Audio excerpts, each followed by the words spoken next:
नमस्कार दोस्तों, स्वागत है आप सभी का एक बार फिर से स्टडी फॉर बीपीएससी पे। आज हम लोग काफ़ी इंपॉर्टेंट टॉपिक करने वाले हैं, केंद्रीय बजट 2023-24, जो कि हाल ही में प्रकाशित एडिटोरियल करंट अफेयर से लिया गया है।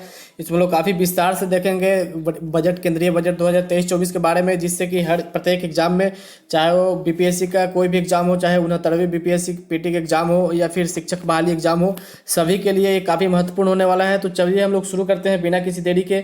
अभी तक अगर आप लोगों के चैनल को सब्सक्राइब नहीं किया है तो चैनल को सब्सक्राइब अवश्य कर दीजिए और बेल आइकन को दबा दीजिए ताकि नोटिफिकेशन आप तक पहुंचता रहे। तो चलिए हम लोग शुरू करते हैं बिना किसी देरी के आज के इस वीडियो को। आज केंद्रीय बजट हम लोग देखने वाले हैं 2023-24। यहाँ पे है कि पहला पॉइंट है कि केंद्रीय बजट 2023-24 को निर्मला सीतारमण ने 1 फरवरी 2023 को संसद में पेश किया था। तो सबसे पहले तो आपसे पूछा यही जाएगा कि निर्मला सीतारमण के द्वारा जो संसदीय बजट है, जो केंद्रीय बजट है 2023-24 कब पेश किए गए थे। तो इसका डेट आपको याद रखना पड़ेगा आपको, 1 फरवरी 2023 को। यह उसके बाद है कि यह अमृत काल का पहला बजट है। क्या है? अमृत काल का पहला बजट है। अमृत काल के विजन सशक्त एवं समावेशी अर्थव्यवस्था को हासिल करने के लिए आर्थिक एजेंडों में 3 चीज़ों पर ध्यान केंद्रित किया गया है। जो अमृत काल के जो विजन है उसमें सशक्त और समावेशी अर्थव्यवस्था को ध्यान में रखा गया है। इसके लिए 3 चीज़ों पर ध्यान केंद्रित किया गया है। पहला है कि नागरिकों, विशेषकर युवा वर्गों को अपनी आकांक्षाओं की पूर्ति के लिए पर्याप्त अवसर उपलब्ध कराना। इसके बाद नेक्स्ट है यहाँ पे दूसरा कि विकास और रोजगार सृजन पर विशेष ध्यान देना। तीसरा है यहाँ पे कि बृहद आर्थिक सुस्थिरता को सुदृढ़ करना। तो यहाँ पे कितना है? 3 यहाँ पे विशेष ध्यान दिया गया है 3 चीज़ों पर। पहला, दूसरा और तीसरा आप लोगों के समक्ष यहाँ पर बता दिया गया है कि पहला है नागरिकों, विशेषकर युवाओं को अपनी आकांक्षाओं की पूर्ति के लिए पर्याप्त अवसर इसको दिया जाएगा। किसको? युवाओं को। दूसरा है यहाँ पे कि विकास और रोजगार सृजन पे विशेष ध्यान दिया जाएगा। तीसरा है कि बृहद आर्थिक सुस्थिरता को सुदृढ़ किया जाएगा। नेक्स्ट चलते हैं हम लोग। अब नेक्स्ट पॉइंट है यहाँ पे कि अमृत काल, जो कि भारत @100 के नाम से जाना जाता है, तक हमारी यात्रा के दौरान निम्नलिखित 4 रूपांतरकारी मौके हो सकते हैं। तो 4 जो रूपांतरकारी मौके हो सकते हैं उसको हम लोग यहाँ पे देखने का कार्य करेंगे। जो पहला मौका है यहाँ पे देखिए, भारत @100 का मतलब हुआ कि भारत जब अपने आज़ादी का 100 साल मनाता रहेगा, यानी कि 2047, 1947 में इंडिया आज़ाद हुआ था, उससे 100 साल कितना हो जाएगा? 2047। तब तक का हम लोग का लक्ष्य रखा गया है। इसमें 4 ऐसे मौके हो सकते हैं जो भारत को टोटली रूप से क्या कर सकते हैं? रूपांतरित यानी ट्रांसफॉर्म कर सकते हैं। वैसे 4 पॉइंटों को यहाँ पे हम लोग देखने का कार्य करेंगे। पहला पॉइंट है महिलाओं का आर्थिक सशक्तिकरण। दूसरा पॉइंट है यहाँ पे कि पीएम विश्वकर्मा कौशल सम्मान। तीसरा पॉइंट है पर्यटन और चौथा है हरित विकास। तो हम लोग एक एक करके चारों पॉइंट को सबसे पहले देखने का कार्य करते हैं। पहला पॉइंट है महिलाओं का आर्थिक सशक्तिकरण। तो यहाँ पे दीनदयाल अंत्योदय योजना, दीनदयाल अंत्योदय योजना के तहत राष्ट्रीय ग्रामीण आजीविका मिशन के तहत 81 लाख स्वयं सहायता समूहों को बड़े उत्पादन उद्योगों में परिवर्तित करना। यानी कि जो स्वयं सहायता समूह है, जो कि आपको प्रत्येक गांव के आपको पूरा हर प्रत्येक गांव में आपको देखने को मिल जाएगा, वो अभी तक क्या है, कहाँ तक सीमित है कि छोटे छोटे उत्पाद का यहाँ पे उद्योग किया जाता है। लेकिन आने वाले समय में 81 लाख स्वयं सहायता समूहों को बड़े उत्पादन उद्यमों से उसको जोड़ा जाएगा, उसको परिवर्तित किया जाएगा, ऐसा लक्ष्य रखा गया है। अगर ऐसा हो जाता है तो क्या होगा? भारत टोटली क्या होगा? ट्रांसफॉर्म हो सकता है। नेक्स्ट पॉइंट है यहाँ पे कि पीएम विश्वकर्मा कौशल सम्मान, यानी जिसको कि पीएम विकास के नाम से जाना जाता है।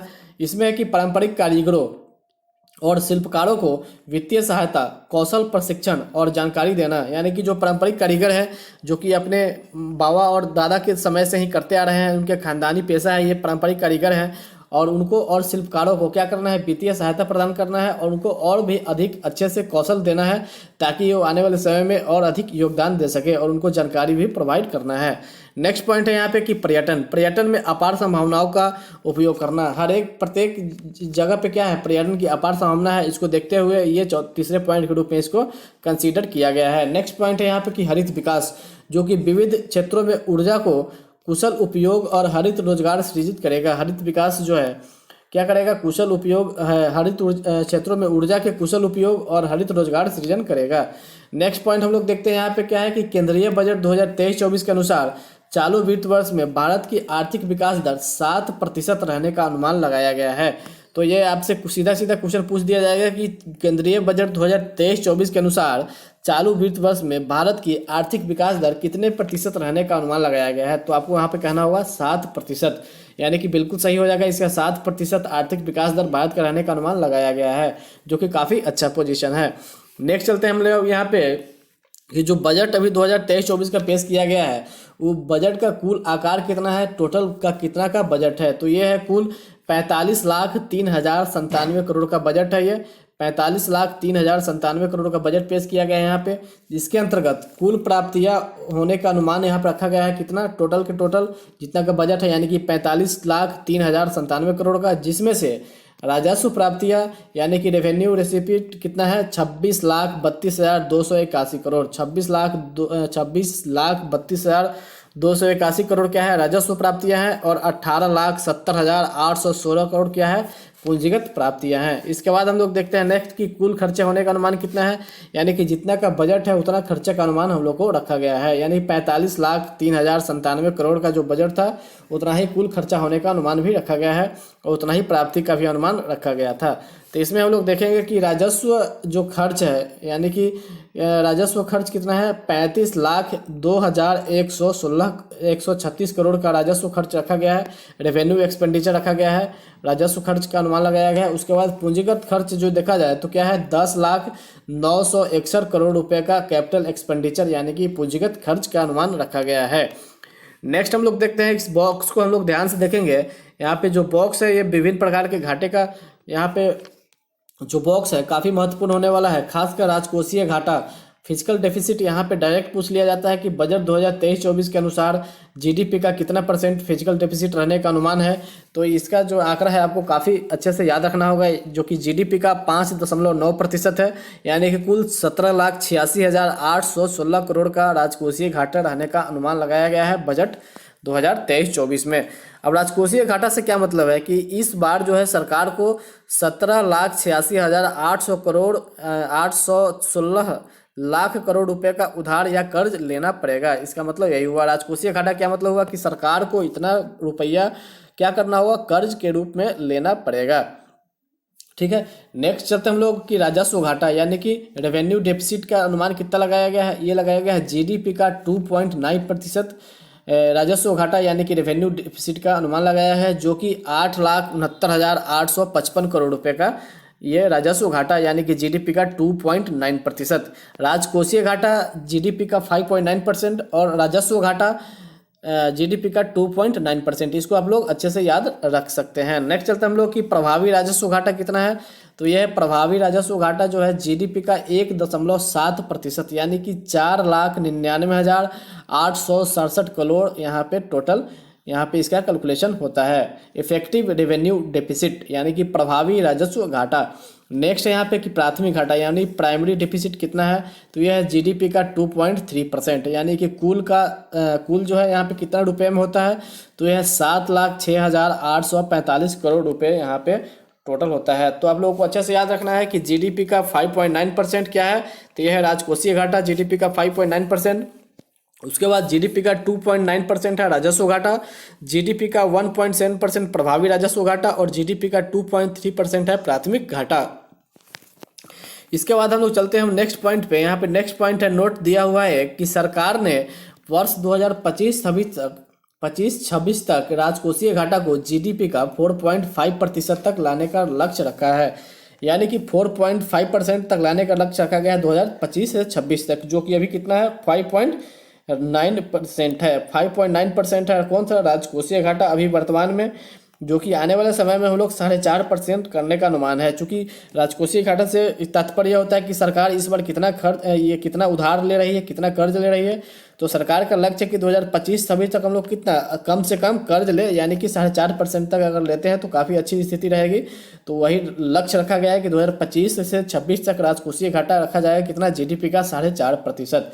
नेक्स्ट पॉइंट है यहाँ पे कि राज्यों को जीडीपी के 3.5% के राजकोषीय घाटे की अनुमति होगी, यानी कि राज्य जो है अपने जीएसडीपी का 3.5% तक राजकोषीय घाटे कर सकते हैं, जिसमें से 0.5% जो है विद्युत क्षेत्र में सुधार से जोड़ा जाएगा।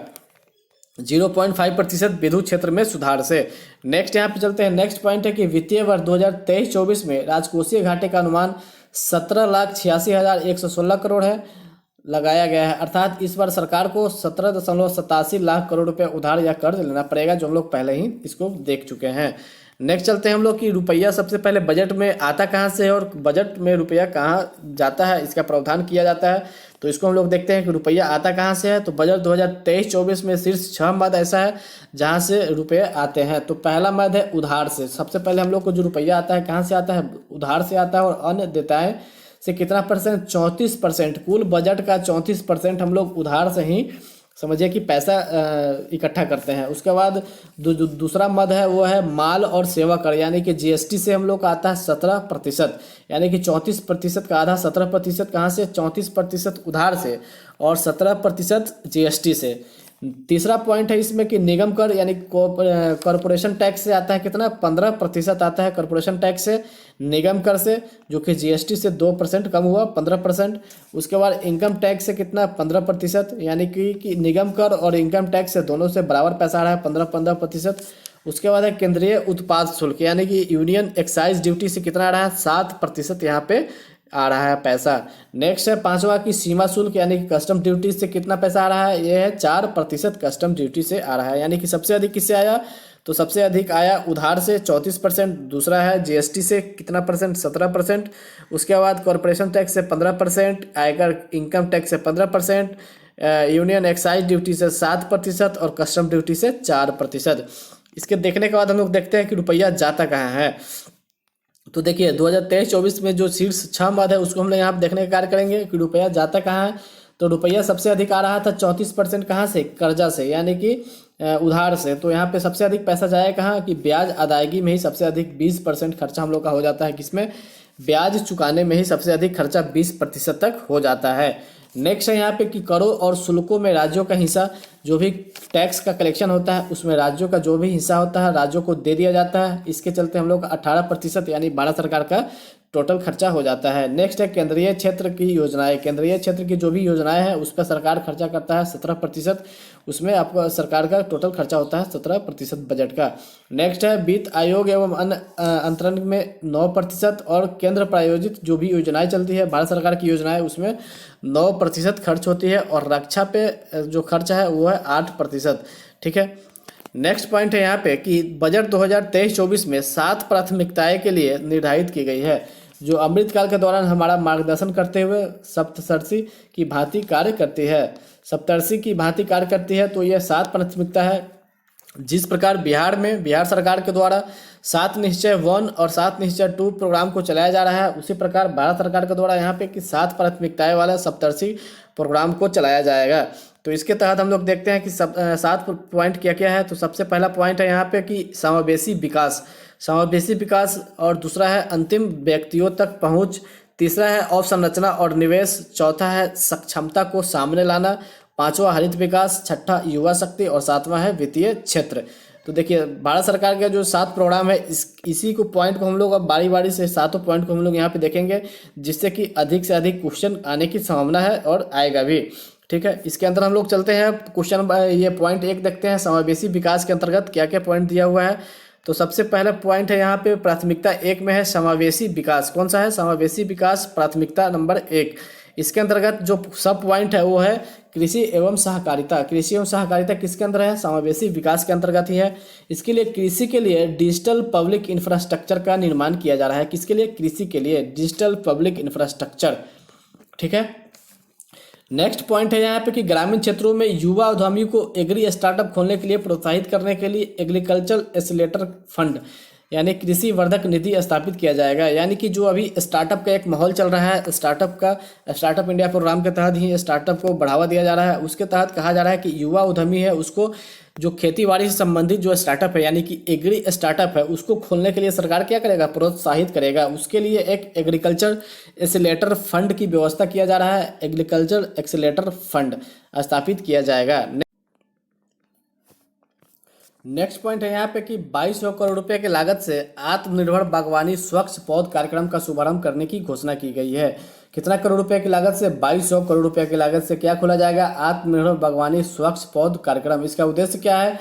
तो इसका उद्देश्य है कि उच्च गुणवत्ता वाली बागवानी फसल के लिए रोग मुक्त एवं गुणवत्तापूर्ण पौध सामग्री का उपलब्धता बढ़ाना, यानी कि ऐसा पौध सामग्री जो कि रोग मुक्त भी हो और गुणवत्तापूर्ण भी हो। ऐसे बागवानी फसलों के विकास के लिए आत्मनिर्भर बागवानी स्वच्छ पौध कार्यक्रम की शुरुआत किया गया है, जो कि 2200 करोड़ रुपए की लागत से शुरू होगा।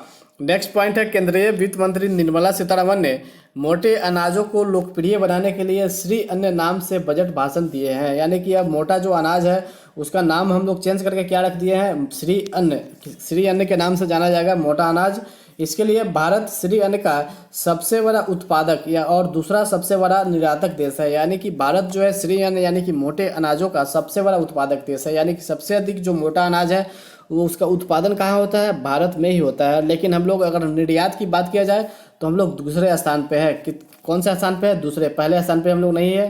पहले स्थान पे हम लोग उत्पादन में है, लेकिन निर्यात में दूसरे स्थान पे है। इसलिए आपको इसको अच्छे से याद रखना है।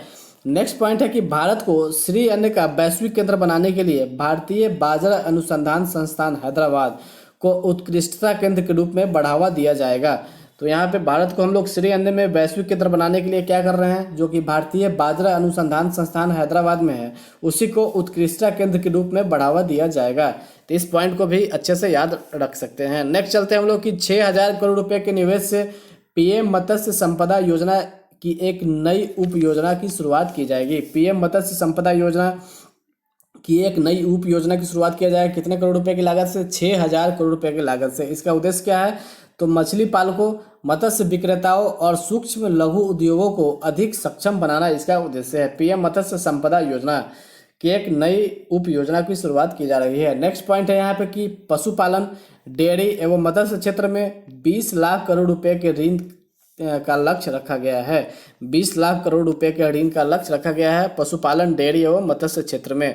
नेक्स्ट यहाँ पे देखते हैं हम लोग, ये पहले पॉइंट जो कि था समावेशी विकास, इसी के अंतर्गत हम लोग देख रहे थे। उससे पहले कृषि और सहकारिता, और अभी हम लोग देखेंगे क्या? स्वास्थ्य, शिक्षा और कौशल वर्धन। तो स्वास्थ्य, शिक्षा और कौशल वर्धन पॉइंट के अंतर्गत हम लोग देखने जा रहे हैं कि केंद्रीय बजट 2023-24 के अनुसार 157 नए नर्सिंग कॉलेज की स्थापना किया जाएगा। 157 नए नर्सिंग कॉलेज की स्थापना किया जाएगा। इसी बजट में इसकी घोषणा किया गया है। नेक्स्ट है आपकी यहाँ पे कि 2047 तक सिकल सेल एनीमिया का उन्मूलन करने के लिए एक मिशन की शुरुआत किया जाएगा। तो 2047 तक जब हम लोग भारत की आज़ादी का 100वां वर्षगांठ मनाते रहेंगे, उस समय तक का लक्ष्य रखा गया है कि सिकल सेल एनीमिया का पूरी तरह से उन्मूलन यानी खात्मा हम लोग कर देंगे। इसके लिए इससे प्रभावित जो भी जनजाति क्षेत्र है उसमें जागरूकता का सृजन किया जाएगा एवं 0 से 40 वर्ष यानी कि जन्म से 40 वर्ष की आयु के लोगों में 7 करोड़ ऐसे लोगों में यूनिवर्सल स्क्रीनिंग करवाई जाएगी। यूनिवर्सल स्क्रीनिंग के माध्यम से ही हम लोग क्या करेंगे? इसको सिकल सेल एनीमिया का उन्मूलन कर पाएंगे। नेक्स्ट चलते हैं इसमें कि बच्चों और किशोरों के लिए एक राष्ट्रीय डिजिटल पुस्तकालय की स्थापना किया जाएगा। राष्ट्रीय डिजिटल पुस्तकालय की स्थापना किसके लिए? बच्चों और किशोरों के लिए किया जाएगा। नेक्स्ट है इसमें कि फार्मास्यूटिकल्स अनुसंधान को बढ़ावा देने के लिए नए कार्यक्रमों की शुरुआत की जाएगी। फार्मास्यूटिकल अनुसंधान को बढ़ावा देने के लिए क्या किया जाएगा? नए कार्यक्रमों की शुरुआत की जाएगी। इसके बाद हम लोग चलते हैं, हम लोग जो सप्तर्षि जो 7 प्राथमिकताएं थे उस दूसरा प्राथमिकता की तरफ हम लोग चलते हैं। दूसरा प्राथमिकता इस यहाँ पे क्या था कि अंतिम व्यक्ति तक पहुँचना हम लोग की दूसरा प्राथमिकता है।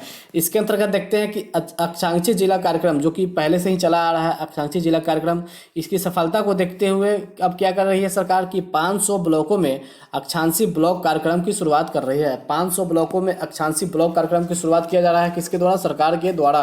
किसकी सफलता को देखते हुए? तो आकांक्षी जिला कार्यक्रम जो पहले से चला आ रहा है उसकी सफलता को देखते हुए अब 500 आकांक्षी ब्लॉकों में कार्यक्रम शुरू किया जाएगा, आकांक्षी ब्लॉक कार्यक्रम।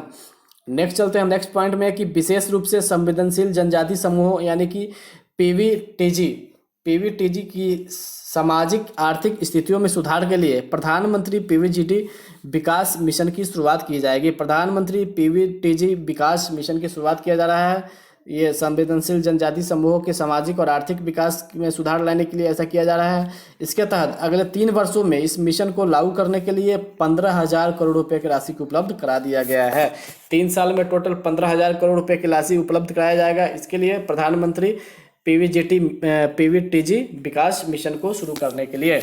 नेक्स्ट पॉइंट चलते हैं हम लोग यहाँ पे कि अगले 3 वर्षों में केंद्र 3.5 लाख जनजातीय स्कूलों के छात्रों के लिए चलाए जा रहे 740 एकलव्य मॉडल आवासीय स्कूलों में 38,800 अध्यापक और सहायक कर्मचारियों की नियुक्ति करेगा।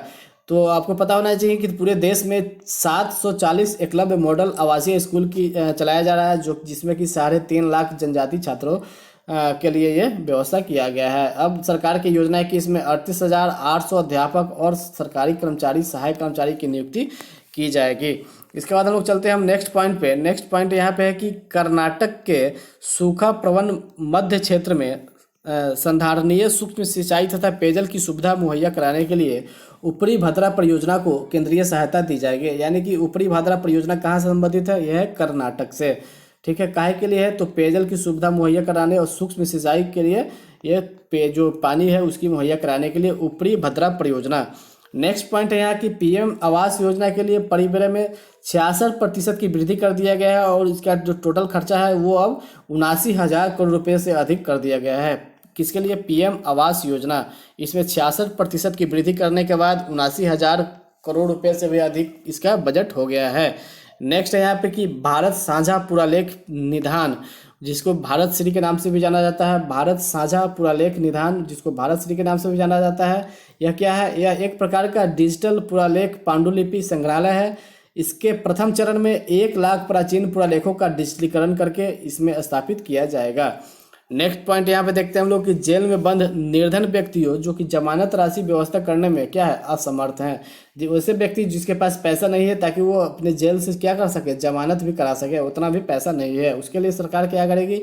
वित्तीय सहायता प्रदान करने की घोषणा की है सरकार ने कि वैसे आदमियों को जिसको कि पैसा नहीं है जमानत के लिए, वैसे आदमियों को क्या करेगी? सरकार मदद करेगी ताकि वो जेल से अपना जमानत कराकर निकल दे। तीसरा पॉइंट हम लोग देखते हैं, तीसरा प्राथमिकता क्या है? अवसंरचना और निवेश। 7 पॉइंट से हम लोग अभी तीसरा पॉइंट को देख रहे हैं यहाँ पे कि अवसंरचना निवेश में तेजी लाने के लिए 1.3 लाख करोड़ रुपए बढ़े हैं। परिव्यय के साथ राज्यों के लिए 50 वर्षीय ब्याज मुक्त ऋण और 1 वर्ष जारी रखने का निर्णय लिया गया है। 50 वर्षीय ब्याज मुक्त ऋण जो है उसको 1 वर्ष और जारी रखने का निर्णय लिया गया है।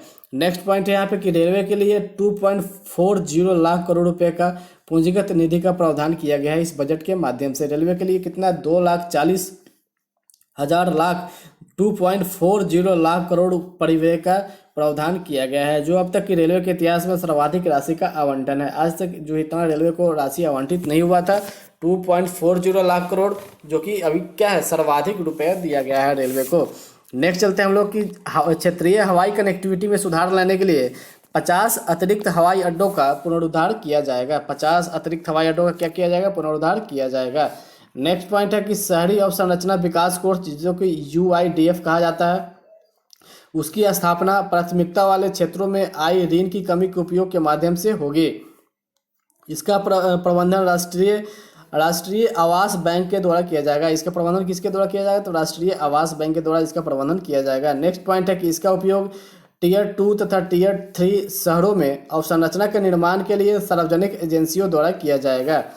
ठीक है, नेक्स्ट चलते हैं हम लोग कि इसके लिए सरकार प्रतिवर्ष 10,000 करोड़ रुपए की धनराशि उपलब्ध करवाएगी। ठीक है, कितने? 10,000 करोड़ रुपए की धनराशि प्रत्येक वर्ष उपलब्ध कराने जा रही है सरकार शहरी अवसंरचना विकास कोष के लिए। नेक्स्ट प्राथमिकता है यहाँ पे प्राथमिकता नंबर 4, सक्षमता को सामने लाना, यानी कि जो सक्षम है उसको क्या करना? सामने लाना। इसमें पॉइंट है कि एकीकृत ऑनलाइन प्रशिक्षण के लिए आई गॉट कर्मयोगी नामक एक प्लेटफॉर्म की शुरुआत किया जाएगा। आई गॉट कर्मयोगी प्लेटफॉर्म की शुरुआत किसके लिए किया जाएगा? एकीकृत ऑनलाइन प्रशिक्षण के लिए। नेक्स्ट चलते हैं दोस्तों यहाँ पे कि देश के शीर्ष शैक्षणिक संस्थानों में कृत्रिम बुद्धिमत्ता के लिए 3 उत्कृष्टता केंद्र स्थापित किया जाएगा। तो देश के शीर्ष शैक्षणिक संस्थानों में कृत्रिम बुद्धिमत्ता यानी कि AI आर्टिफिशियल इंटेलिजेंस के लिए 3 क्या कराएगा? 3 उत्कृष्टता केंद्र की स्थापना की जाएगी। नेक्स्ट है स्टार्टअप और शिक्षाविदों द्वारा नवाचार और अनुसंधान शुरू करने के लिए राष्ट्रीय डाटा शासन नीति लाई जाएगी। राष्ट्रीय डाटा शासन नीति को लाया जा रहा है किसके लिए? स्टार्टअप और शिक्षाविदों द्वारा नवाचार और अनुसंधान शुरू करने के लिए। नेक्स्ट पॉइंट यहाँ पे चलते हैं कि न्याय के प्रशासन में दक्षता लाने के लिए 7,000 करोड़ रुपए के परिव्यय से ई न्यायालय परियोजना का चरण तीसरा शुरू किया जाएगा। ई न्याय परियोजना का चरण तीसरा शुरू किया जाएगा 7,000 करोड़ रुपए के परिव्यय से। नेक्स्ट पॉइंट है एमएसएमई के संविदा निष्पादन को सरल बनाने के लिए विवाद से विश्वास वन लाया जाएगा। एमएसएमई के संविदा निष्पादन के लिए नेक्स्ट है यहाँ पे कि सरकार और सरकारी उपक्रमों के संविदागत विवादों के निपटान के लिए विवाद से विश्वास 2 लाया जाएगा। उसके बाद नेक्स्ट पॉइंट है कि एमएसएमई बड़े व्यवसाय और चैरिटेबल ट्रस्टों के प्रयोग के लिए एक निकाय डिजी लॉकर स्थापित किया जाएगा। निकाय डिजी लॉकर किसके लिए? एमएसएमई बड़े व्यवसाय और चैरिटेबल ट्रस्टों के प्रयोग के लिए। नेक्स्ट यहाँ पे आप देखिए कि क्या है कि पहचान और पते के अपडेट के लिए वन स्टॉप समाधान की व्यवस्था की जाएगी, जिसमें डिजी लॉकर और आधार को मूलभूत पहचान के रूप में प्रयोग किया जाएगा। डिजी लॉकर क्या है? एक ऐप है, यानी कि डिजिटल इंडिया के क्षेत्र में काफ़ी महत्वपूर्ण योगदान है। अब डिजी लॉकर के माध्यम से और आधार के माध्यम से ही मूल पहचान के रूप में इसको माना जाएगा। ठीक है, नेक्स्ट चलते हैं हम लोग कि 5G सेवाओं पर आधारित एप्लीकेशन विकसित करने के लिए 100 लैब्स को स्थापित किया जाएगा, जो कि 5G एप्लीकेशन पर बेस्ड होगा। 5G सेवाओं पर बेस्ड होगा एप्लीकेशन। इसके लिए कितना? 100 लैब का विकास किया जा रहा है। नेक्स्ट पॉइंट चलते हैं हम लोग यहाँ पे कि व्यापारिक सुगमता को बढ़ावा देने के लिए 39,000 से ज़्यादा अनुपालकों को कम किया गया है तथा 3,400 से अधिक वित्तीय उपबंधों को अपराध की श्रेणी से क्या किया गया है? हटा दिया गया है।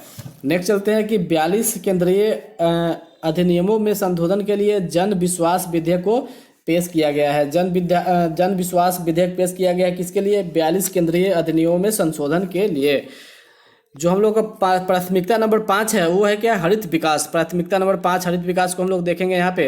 यहाँ पे क्या है कि पर्यावरण के प्रति सजग जीवन शैली के आंदोलन को गति देने के लिए लाइफ शुरू किया गया है। लाइफ प्रधानमंत्री मोदी द्वारा शुरू किया गया था। उसे वो क्या है कि पर्यावरण के प्रति जो जीवन शैली है हम लोग का किस प्रकार जो है सजग रहे, उसके लिए हम लोग लाइफ प्रोग्राम शुरू किए गए हैं मोदी जी के द्वारा, जिसकी चर्चा बजट भाषण में की गई है।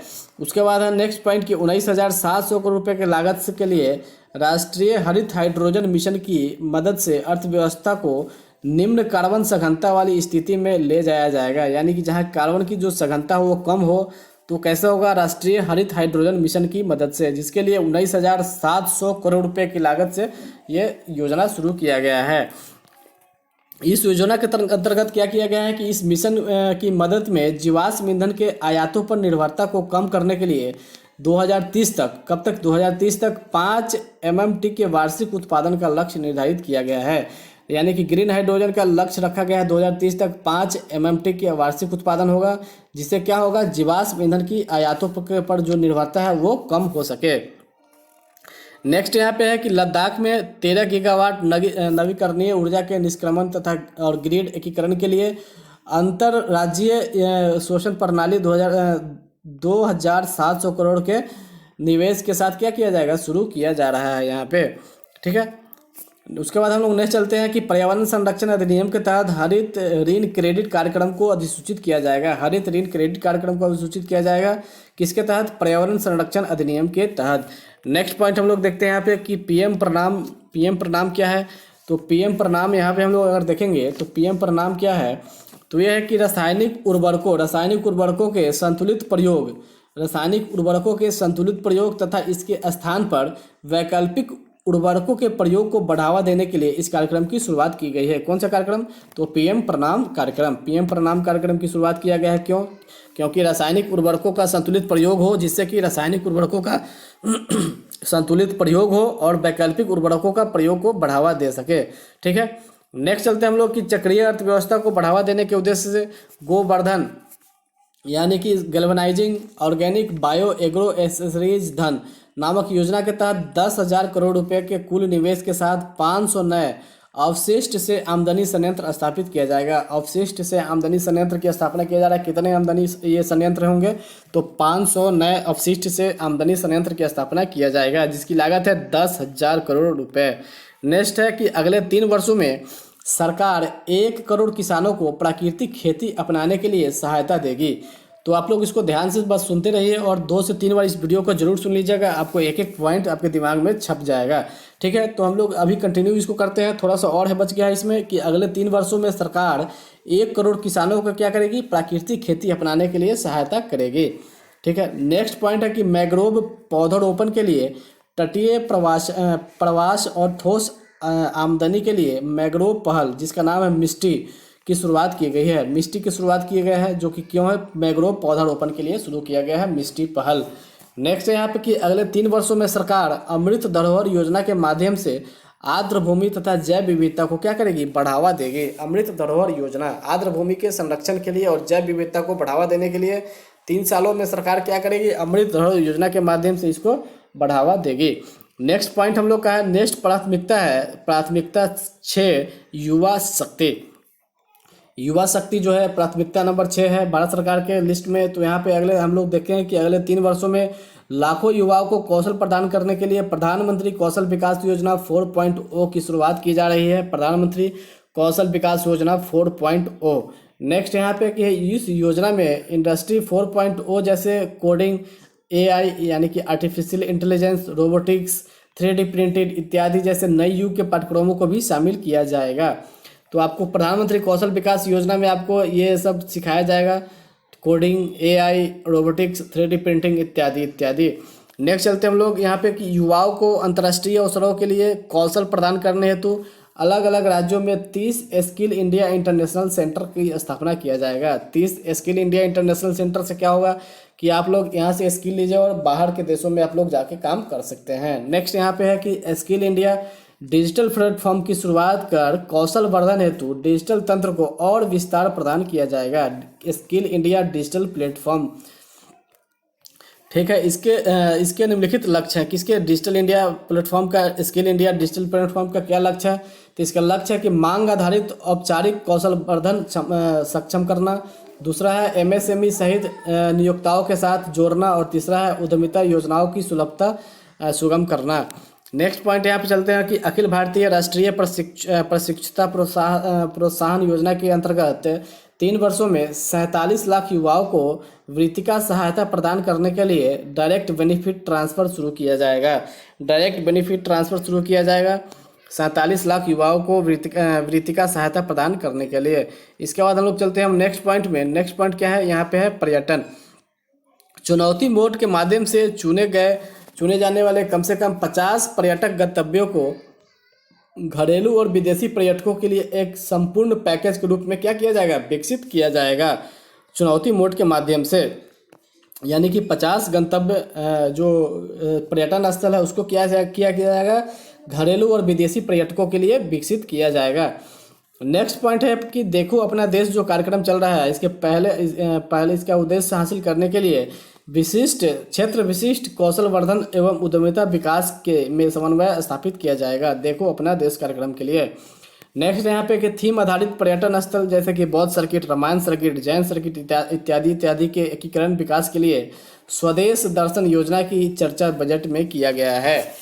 ठीक है, पर्यटन स्थल जो सर्किट है उसके लिए क्या किया गया है, स्वदेश दर्शन योजना की चर्चा किया गया है। नेक्स्ट पॉइंट है vibrant village programme.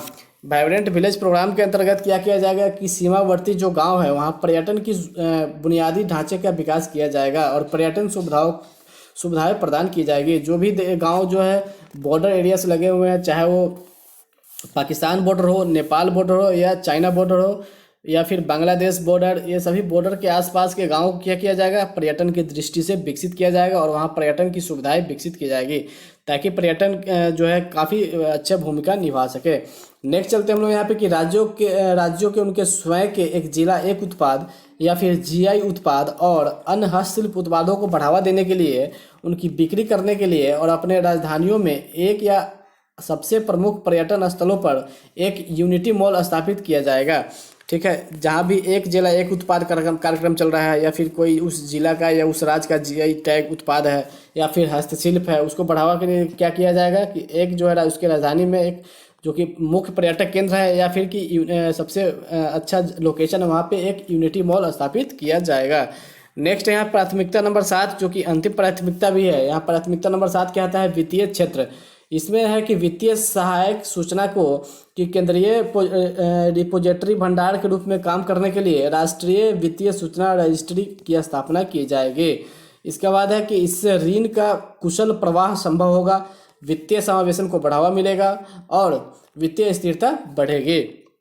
Next point है कि डिजिटल निरंतरता समाधान ढूंढने वाले देशों के लिए GIFT और IFSC में उनके डाटा दूतावासों की स्थापना की जाएगी। नेक्स्ट है यहाँ पे कंपनियों के त्वरित रिस्पांस के लिए एक केंद्रीय डाटा समाधान केंद्र की स्थापना किया जाएगा, जिससे कि कंपनियां त्वरित रिस्पांस कर सके, एक केंद्रीय डाटा समाधान केंद्र।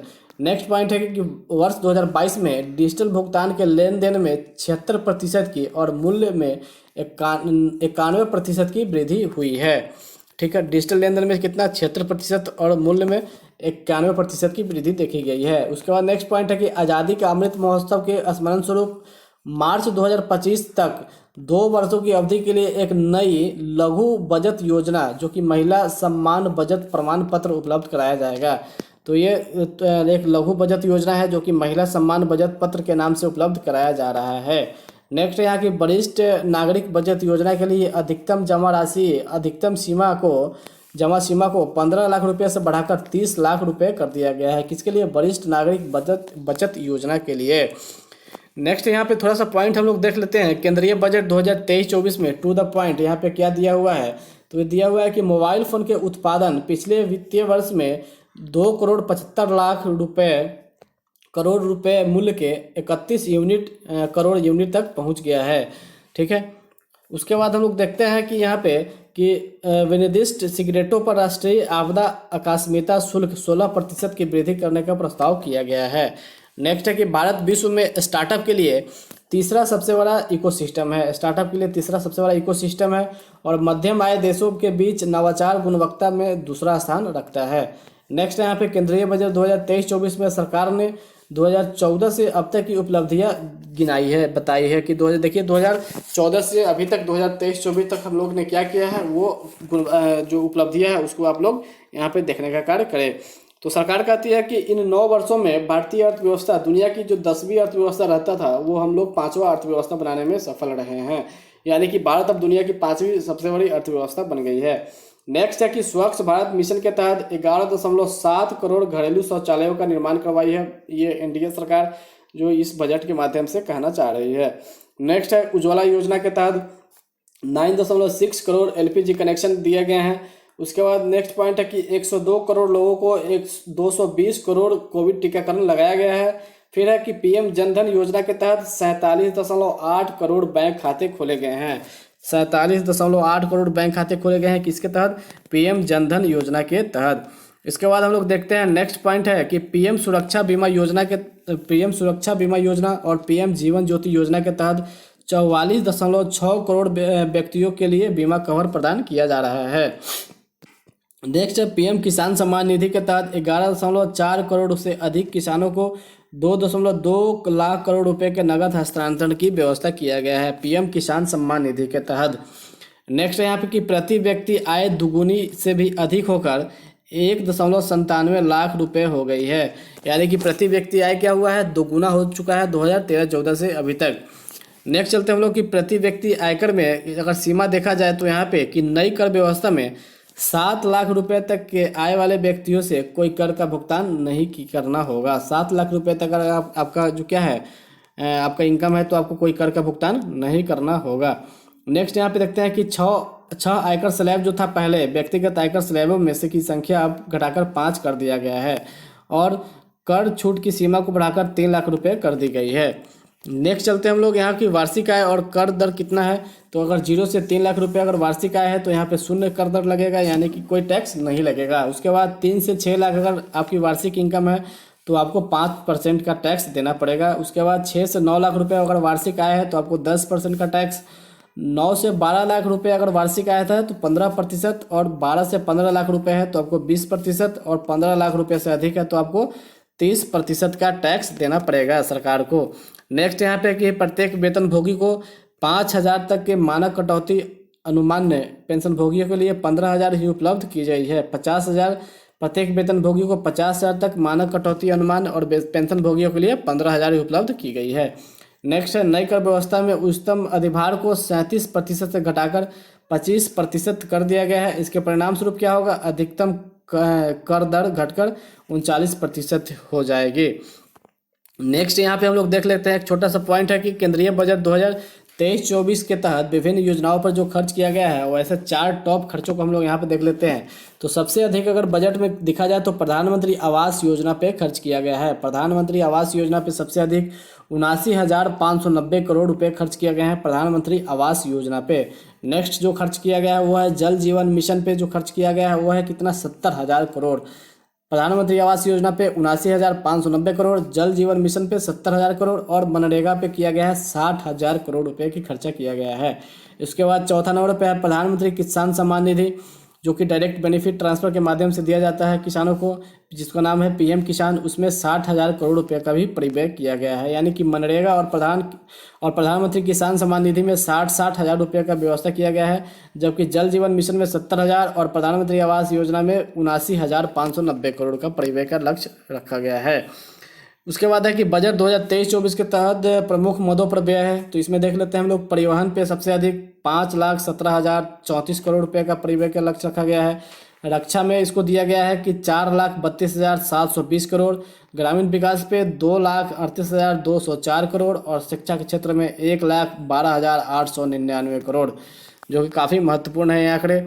उसके बाद हम लोग देखते हैं कि 2022-23 में जो बजट आया था उसमें विभिन्न मंत्रालयों पर कितना खर्च किया गया था। टॉप 5 मंत्रालय हम लोग देख लेते हैं। इसमें है कि रक्षा मंत्रालय पे सबसे अधिक 5.94 लाख करोड़, सड़क परिवहन और राजमार्ग मंत्रालय पे 2.70 लाख करोड़, रेल मंत्रालय पे 2.41 लाख करोड़, उपभोक्ता मामले, खाद्य और सार्वजनिक वितरण मंत्रालय पे 2,06 लाख करोड़ और गृह मंत्रालय पे 1.96 लाख करोड़ रुपया खर्च किया जा रहा है। ठीक है, इस प्रकार हम लोग क्या किए, बजट 2023-24 को हम लोग एकदम आसान भाषा में समझने का कोशिश किए हैं। तो अभी तक अगर आपने चैनल को सब्सक्राइब नहीं किया है तो चैनल को सब्सक्राइब कर दें, क्योंकि इस प्रकार की वीडियो आपको लगातार आप तक पहुंचते रहेगा, जिससे कि आपका आने वाले एग्जाम में कोई भी प्रश्न न रुके करेंट अफेयर से संबंधित। ठीक है, तो हम लोग अब मिलते हैं नेक्स्ट वीडियो में। तब तक के लिए अपने इसको दोस्तों के साथ शेयर कीजिए और इसको 2-3 बार देखिए। फिर मिलते हैं हम लोग दूसरे वीडियो में, तब तक के लिए जय हिंद।